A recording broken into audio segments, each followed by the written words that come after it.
Vepagunta Pendurthi national highway మీదుగా అనకాపల్లి వెళ్ళాలన్నటువంటిది వాళ్ళు ప్రతిపాదించి ఈ రూట్లో మీకు పర్మిషన్ ఇస్తున్నాం అనేటువంటి మాట వారు చెప్పడం జరిగింది. దీని మీద పార్టీ అధ్యక్షుల వారితో అలాగే స్థానికంగా మేమందరం కూడా కలిసి చర్చించి వీటన్నిటికన్నా అంటే ఈ లెటర్ కానీ పర్మిషన్ తాలూకా సారాంశం ఏంటంటే ఎట్టి పరిస్థితుల్లో జగన్మోహన్ రెడ్డి గారు స్టీల్ ప్లాంట్ ఇష్యూని అక్కడ ఉన్నటువంటి కార్మికుల్ని కలవకుండా ఉండడానికి చేసినటువంటి ఆలోచనగా ఇది కనబడతా ఉంది. ఈరోజు ఈ ప్రాంతంలో అత్యంత పెద్ద ఇష్యూ విశాఖపట్నం స్టీల్ ప్లాంట్ ప్రైవేటీకరణ. 5,000 మంది ఉద్యోగాలు కాంట్రాక్ట్ కార్మికులు ఉద్యోగాలు పోయాయి. 2,000 మందిని వాలంటీర్గా రిటైర్మెంట్ చేయించేశారు. జీతాలు లేవు, ఇన్సెంటివ్స్ లేవు, బోనస్లు లేవు, హెచ్ఆర్ఎల్ లేవు, ఏవి లేకుండా వాళ్ళని ఇబ్బంది పెడుతున్నటువంటి సమయంలో వారు జగన్మోహన్ రెడ్డి గారికి బాధ చెప్పుకోవచ్చు అనేటువంటి తాపత్రయంతో ఉన్నటువంటి సందర్భంలో కేవలం ఆ రూట్ మారిస్తే వారితో కలిసేటువంటి అవకాశం ఉండదు అనేటువంటి అభిప్రాయంతో ఇచ్చినటువంటి పర్మిషన్గా కనబడతా ఉంది. కానీ మాకు ప్రధానమైనటువంటి సమస్య steel plant, bulk drug park, sugar factory ఇష్యూస్తో అలాగే స్ట్రీట్ హాకర్స్ సంబంధించినటువంటి ఇష్యూస్తో పాటు రేపు వస్తున్నటువంటి ప్రధానమైనటువంటి ఇష్యూ మెడికల్ కాలేజ్ ప్రైవేటీకరణకి వ్యతిరేకంగా తీసుకున్నటువంటి కార్యక్రమం. సో మాకు అది ఇంపార్టెంట్ కాబట్టి జగన్మోహన్ రెడ్డి గారితో చర్చించి వారు ప్రతిపాదించినటువంటి రూట్ కూడా ఈరోజు మేము యాక్సెప్ట్ చేస్తూ ఉన్నాం. సో రేపు జగన్మోహన్ రెడ్డి గారి తాలూకు పర్యటన ముందుగా అనుకున్నటువంటి విశాఖపట్నం నుంచి ఎయిర్పోర్ట్ నుంచి గాజువాక, కోరమనపాలెం, లంకెలపాలెం మీదుగా అనకాపల్లి కాకుండా రేపు జగన్మోహన్ రెడ్డి గారి పర్యటన ఉదయం ఎయిర్పోర్ట్ నుంచి ఎన్ఏడి కొత్త రోడ్, గోపాలపట్నం, వేపగుంట, పెందుర్తి మీదుగా అనకాపల్లి వెళ్ళేటువంటి రూట్ని ఏదైతే పోలీసులు ప్రతిపాదించారో దానికే యాక్సెప్ట్ చేస్తూ ఉన్నాం. కానీ నేను మీ ద్వారా విశాఖపట్నం స్టీల్ ప్లాంట్ కార్మికుల్ని పిలుపునిస్తూ ఉన్నాం, కోరుతూ ఉన్నాం, మీ తాలూకా బాధని చెప్పుకునేటువంటి దానికి ఎయిర్పోర్ట్కి కానీ లేకపోతే ఎన్ఏడి కొత్త రోడ్డు దగ్గర కానీ వచ్చి మీరు జగన్మోహన్ రెడ్డి గారిని కలవాల్సిందిగా మిమ్మల్ని అందరినీ కూడా కోరుతూ ఉన్నాం. ఈరోజు పోలీసులో ఈ ప్రభుత్వం రూటు మారినంత మాత్రాన వైఎస్ఆర్ కాంగ్రెస్ పార్టీ మాట మారదు విశాఖపట్నం స్టీల్ ప్లాంట్ విషయంలో అనేటువంటి విషయాన్ని కూడా ఈరోజు మీ అందరికీ తెలియజేస్తూ ఉన్నాం. అది ఎన్నికల ముందు అవనివ్వండి, మేము అధికారంలో ఉన్నవ్వండి, ప్రతిపక్షంలో ఉన్నవ్వండి, స్టీల్ ప్లాంట్ విషయంలో YSR Congress party stand Visakhapatnam steel plant ప్రైవేటీకరణకి వ్యతిరేకంగానే మా తాలూకు మద్దతు ఉంటుందనేటువంటి విషయాన్ని కూడా ఈ సందర్భంగా తెలియజేస్తూ ఉన్నాం. ఆ మాటే జగన్మోహన్ రెడ్డి గారు కూడా కార్మికులకు చెప్పమన్నారు. ఇక బల్క్ డ్రగ్ పార్క్ సంబంధించినటువంటి వారు మిగిలినటువంటి ఇష్యూస్ ఇవన్నీ కూడా ఎక్కడికక్కడ వారు కలుస్తారు. కానీ నేను కోరేది ఏంటంటే నిన్న వారు ఇచ్చినటువంటి కండిషన్స్లో నేను పెద్దల కేకే రాజు గారు, మా పార్టీ ప్రోగ్రామ్ కోఆర్డినేటర్ రఘురామ్ గారు, పెద్దల బొత్స గారు, కన్నబాబు గారు అందరూ కూడా కలిసి రాత్రి చర్చించుకున్న తర్వాత ఈ రూట్ ఏదైతే మనం యాక్సెప్ట్ చేస్తూ ఉన్నాం మొత్తం మీద 18 కండిషన్స్ పెట్టారండి. 1, 2 కాదు, 4 పేజీలు పర్మిషన్ ఇస్తూ 18 కండిషన్స్ పెట్టారు. ఇందులో కొన్ని ప్రధానమైనటువంటివి మీ ద్వారా ప్రజలకు కూడా తెలియజెప్పాలి. ట్రాఫిక్ అబ్స్ట్రక్షన్ అనేటువంటిది జరగడానికి వీల్లేదు అనేటువంటిది మాకు చెప్తా ఉన్నారు. మాద బాధ్యత ట్రాఫిక్ అబ్స్ట్రక్షన్, అది పోలీస్ శాఖ బాధ్యత. ఈరోజు ఒక ప్రజా సమస్య మీద ఒక ప్రజా వ్యతిరేకమైనటువంటి నిర్ణయం ప్రభుత్వం తీసుకున్నప్పుడు ప్రజలు స్వచ్ఛందంగా జగన్మోహన్ రెడ్డి గారికి మద్దతు పలకడానికి రోడ్డు మీదకి వస్తామంటే ఎవరు ఆపగలరు? ఎవరి చేతిలో ఉంది? మొబిలైజేషన్ చేసామనుకోండి, సరే మొబిలైజేషన్ చేయొద్దు అని చెప్పడానికి, స్వచ్ఛందంగా రోడ్ల మీదకి వస్తామని చెప్పి ప్రజలు చెప్తుంటే దాన్ని ఆపేటువంటి శక్తి మాకు లేదు. సో డెఫినెట్గా దీన్ని పునఃసమీక్షించుకోవాలనేటువంటిది కూడా మేము డిపార్ట్మెంట్ కోరుతూ ఉన్నాం. రెండోది మేము చెప్పింది కాదు, నిన్న మీ పోలీస్ డిపార్ట్మెంట్ చెప్పింది. జగన్మోహన్ రెడ్డి గారి పర్యటనకు సంబంధించి మాకున్నటువంటి ఇంటెలిజెన్స్ ఏంటంటే 65,000 మంది జనం రోడ్ల మీదకి వచ్చేటువంటి దానికి అవకాశం కనిపిస్తుంది అన్నటువంటిది మేము చెప్పినటువంటి మాట కాదు. కొన్ని గడిచినటువంటి 5 రోజులుగా ఏ రోజు మేము ఎక్కడా కూడా ఇంతమంది జనం వస్తారు, ఇన్ని వేల మంది జనం వస్తారు మేము ఎప్పుడు చెప్పలేదు. నేను చెప్పలేదు, మా కేకే రాజు గారు కూడా ఎప్పుడు చెప్పలేదు.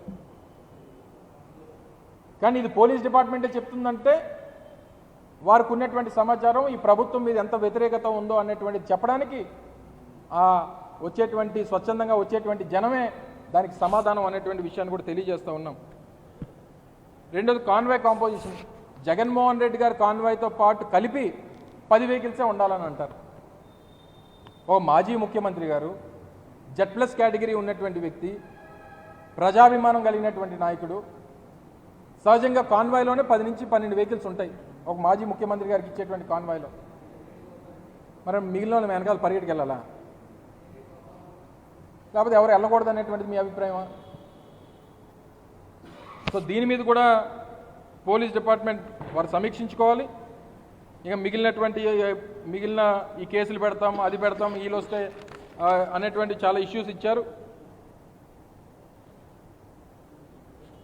ఈ personal liability of the organiser అంటే ఎక్కడైనా ఏదైనా ఎవరికైనా దెబ్బ తగిలినా, ఎవరికైనా ఏదైనా ఇబ్బంది కలిగినా, ఏదైనా ప్రాపర్టీ డ్యామేజ్ అయినా మీదే బాధ్యత అనేటువంటిది. మీ పోలీస్ డిపార్ట్మెంట్ గడిచినటువంటి 15 మాసాలుగా జగన్మోహన్ రెడ్డి గారి పర్యటనలో వాళ్ళు వచ్చి రో పార్టీ ఏమో ఆ వ్యాన్లో కూర్చుంటారు, జగన్మోహన్ రెడ్డి గారి మీద వచ్చి జనం పడిపోతున్నా వారిని రెస్ట్రిక్ట్ చేసేటువంటి పరిస్థితి ఉండదు, వాళ్ళని సేఫ్ గార్డ్ చేసేటువంటి బాధ్యత తీసుకోరు. సో ఇవన్నీ కూడా మీరు బాధ్యత తీసుకోవాలి తప్ప, మీ పోలీస్ డిపార్ట్మెంట్ బాధ్యత తీసుకోవాలి తప్ప ఈ లైబిలిటీలన్నీ మా మీద పెడితే ఎలాగా? సో దీని మీద కూడా పునఃసమీక్షించుకోవాలి. మళ్ళీ కారూరు స్టాంపేడ్, మొన్న విజయ్ గారి మీటింగ్లో చనిపోయినటువంటి వారు అంతటి కూడా మళ్ళీ ఇందులో మెన్షన్ చేస్తారు. అది పక్క రాష్ట్రం, అక్కడ ఉన్నటువంటి పరిస్థితులు, వారు ఏ రకంగా చేసుకున్నారు అనేటువంటిది, ఏ రకంగా పర్మిషన్స్ ఇచ్చుకున్నారో, అది ఇన్సిడెంట్ ఎలా జరిగింది అనేటువంటిది అక్కడ ఉన్నటువంటి ప్రభుత్వాలు, అక్కడ ఉన్నటువంటి వారు చూసుకుంటారు. ఒకవేళ ఇదే రాసినప్పుడు మరి చంద్రబాబు నాయుడు గారు రాజమండ్రి పుష్కరాలకు వెళ్ళినప్పుడు 29 మంది చచ్చిపోయారు అనేటువంటిది కూడా రాయాల్సింది. లేదా కందుకూరులో మీటింగ్ పెట్టినప్పుడు 9 మంది చచ్చిపోయారు అన్నప్పుడు అప్పుడు ఆ పాయింట్ కూడా రాయాల్సింది, చంద్రబాబు నాయుడు గారు పాయింట్ కూడా. మంగళగిరిలో 3 చనిపోయినప్పుడు ఆ పాయింట్ కూడా రాయాల్సింది. ఒక కారూరులో విజయ్ గారి మీటింగ్లో జరిగినటువంటి ఇన్సిడెంట్ మాత్రం ఎందుకు రాశారు? మళ్ళీ ఇంకొకటి ఏంటంటే ఫైనల్గా మొన్న పల్నాడు జిల్లా పర్యటనకు వెళ్ళినప్పుడు సింగయ్య అనేటువంటి వ్యక్తి మరణించాడు, జగన్మోహన్ రెడ్డి గారి కాన్వాయ్లో క్రష్ అయిపోయాడు అన్నట్టు. ముందు రోజేమో ఐజీ, అక్కడ ఉన్నటువంటి ఎస్పీ ఏమో మామూలుగా చనిపోయాడు, వేరే పక్క రోడ్లో చనిపోయాడు అని చెప్పని అన్నారు. మరుసటి రోజుకి వచ్చేసరికి జగన్మోహన్ రెడ్డి గారి కారు కింద పడి చనిపోయాడు అని చెప్పని అంటారు. దాని మీద మీకే క్లారిటీ లేదు. ఒకవేళ అదే జరుగుంటే దానికి కూడా కారణం ఈ పోలీస్ డిపార్ట్మెంటే. ఎందుకంటే జగన్మోహన్ రెడ్డి గారు కారు నడిపేటువంటి వ్యక్తి కూడా మీ పోలీస్ డిపార్ట్మెంట్కి చెందినటువంటి వ్యక్తి. ఆ బీపీ కారు నడిపేటువంటి వ్యక్తి మా పార్టీయో లేకపోతే జగన్మోహన్ రెడ్డి గారు పర్సనల్ డ్రైవర్ కాదు, పోలీస్ డిపార్ట్మెంట్కి చెందినటువంటి డిపార్ట్మెంట్ డ్రైవర్. మరి ఎవరిది బాధ్యత? సో ఇవన్నీ కూడా ఇది అంటే నేను ఇదంతా గమనించిన తర్వాత అందరి తాలూకా పార్టీ లీడర్స్ తాలూకా అభిప్రాయం ఏంటంటే, ఇది పైనుంచి చంద్రబాబు నాయుడు గారు ఆఫీస్ నుంచి వచ్చినటువంటి దాని మీద ఎవరు సంతకం, assistant commissioner of police traffic Visakhapatnam సంతకాలు పెట్టి ఇచ్చినటువంటి లెటర్. అంటే వారి ఫార్మాట్ మీద మీరు లెటర్ పెట్టి మీరు సంతకం పెట్టి ఇవ్వడం అనేటువంటిది కరెక్ట్ కాదు. ఈ పొలిటికల్ ఇష్యూస్ ఇందులో మెన్షన్ చేయడం అనేటువంటిది అంతకుమించి కరెక్ట్ కాదు. ఇది ఒకసారి మీరు పునఃసమీక్షించుకోవాలి. మాకు ఇష్యూ ఇంపార్టెంటు, రేపు మెడికల్ కాలేజ్ పర్యటన ఇంపార్టెంటు, ఆ ఇష్యూని ప్రజల ముందు పెట్టడం ఇంపార్టెంటు, ప్రజల తాలూకు స్పందన ఏ రకంగా వస్తుంది అనేటువంటిది మీరు కూడా చూస్తూ ఉన్నారు. సో డెఫినెట్గా మాకు ప్రజా సమస్య ఇష్యూ ఇంపార్టెంట్ కాబట్టి వారు ఏదైతే ఆల్టర్నేట్ రోడ్ చూపించారో దానికి కూడా పార్టీ యాక్సెప్ట్ చేస్తూ ఉంది, ఆ రకంగానే వెళ్ళాలని చెప్పి పార్టీ నిర్ణయం తీసుకోవడం జరిగింది అనేటువంటి విషయాన్ని మరొకసారి మీ ద్వారా మా పార్టీ క్యాడర్ కానీ ప్రజలకు కానీ అందరూ కూడా తెలియజేస్తూ ఉన్నాం. రెండోది పోలీస్ వారిని కూడా కోరుతూ ఉన్నాం, మీరు ఇన్ని రిస్ట్రిక్షన్స్ పెట్టడం అనేటువంటి సమంజసం కాదు, దీన్ని మీరు పునఃసమీక్షించుకోవాలి. మీరు ఏదైతే ఆల్టర్నేట్ రూట్ చూపించారో దానికి యాక్సెప్ట్ చేస్తూ ఉన్నాం. సో సామరస్యంగా దీన్ని తీసుకెళ్తే మంచిది అనేటువంటిది మరొకసారి మీ ద్వారా డిపార్ట్మెంట్ కూడా కోరుతూ ఉన్నాం. ఇప్పుడు మాజీ మంత్రివర్యులు అనకాపల్లి జిల్లా పార్టీ అధ్యక్షులు అమర్ గారు చెప్పినట్టు నిన్న రాత్రి 10:30 వరకు కూడా జగన్మోహన్ రెడ్డి గారి నర్సీపట్నం మెడికల్ కాలేజ్ సందర్శనకు సంబంధించి ప్రోగ్రామ్ షెడ్యూల్ విషయంలో ఆయన పర్యటనకు సంబంధించి ఈ కూటమి ప్రభుత్వం పోలీసుల ద్వారా ఏ విధంగా నాటకీయంగా కాసేపు పర్మిషన్ ఉందని, పర్మిషన్ లేదని, లేదంటే వెళ్ళి చాపర్లో రావాలని అనేక రకాలుగా ఆంక్షలు విధించడం జరిగింది. ఆంక్షలన్నీ విధించిన తర్వాత నిన్న ఈవినింగ్ ప్రెస్ మీట్ పెట్టి ఏదేమైనా మీరు పర్మిషన్ ఇచ్చిన, మేము పర్మిషన్కి మీకు అప్లై చేయలేదు, మీకు సమాచారం మాత్రం ఇచ్చాం. జగన్మోహన్ రెడ్డి గారు ఒక ప్రజా సమస్య పైన ప్రజల్లో తీవ్ర ఎత్తున వ్యతిరేకిస్తున్న మెడికల్ కాలేజ్ ప్రైవేటీకరణ మీద ప్రజల తరపున పోరాటం చేయడం కోసం మెడికల్ కాలేజ్ సందర్శనకు జగన్మోహన్ రెడ్డి గారు వస్తున్నారు. మీరు భద్రత కల్పించినా కల్పించకపోయినా జగన్మోహన్ రెడ్డి గారు వచ్చి తీరుతారు. జగన్మోహన్ రెడ్డి గారికి మేమే భద్రత కల్పించుకుంటామని చెప్పిన తర్వాత పోలీసులు ఒక మెట్టు దిగొచ్చి నిన్న కొత్తగా ఒక రూట్ మ్యాప్ నోట్ ఇవ్వడం జరిగింది. ఎందుకంటే ఈ రూట్ మ్యాప్ చూస్తే పూర్తిగా అమర్ గారు చెప్పినట్టు స్టీల్ ప్లాంట్ ఏదైతే పెద్ద సమస్య ఉందో, విశాఖ ఉక్కు ఆంధ్రుల హక్కు అనేది ఒక బర్నింగ్ ఇష్యూ ఏదైతే ఉందో, స్టీల్ ప్లాంట్ ముందు నుంచి జగన్మోహన్ రెడ్డి గారు పర్యటించకూడదు.